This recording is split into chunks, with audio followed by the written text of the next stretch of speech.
Fatima Ali Nuhu ta kammala digirinta a Jami'ar Skyline. Mawaki a Kannywood, Auta waziri zai angwance. Fatima Ali Nuhu ta kammala digirinta a Jami'ar Skyline.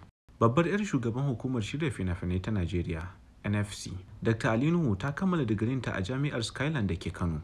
Fatima Ali Nuhu na ɗaya daga cikin ɗaliban da Jami'ar Skyline ta yaye a ranar Lahadi 12 ga watan Nuwamba, shekara ta 2024. Fatima ta karanci Art in International Relations, inda ta fito da second class offer. Mahaifinta Ali Nuhu ya nuna farin cikinsa sosai, inda ya wallafa hotonta sanye da kayan yaye ɗalibai a shafukansa na social media. Ya kuma rubuta cewa, "We are proud of your achievement, but even more proud of the person you have become. Congratulations on your graduation." Abokai, masoya, 'yan uwa da abokan sana'ar Ali Nuhu sun taya Fatima murnar kammala karatunta. Allah ya sa karatun ya amfane ta tare da kuma al'umma baki ɗaya. Mawaƙin Kannywood Abdullahi Abubakar, wanda aka fi sani da Auta Waziri, zai yi bankwana da gaurantaka.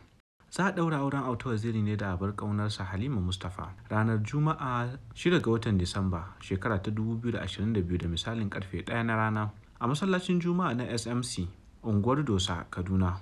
Za a gudanar da ƙayataccen walima a ɗakin taro na Umar Musa 'Yar'aduwa da ke dandalin Murtala Square, Kaduna. Allah ya kai mu da rai da lafiya ya kuma ba da ikon zuwa.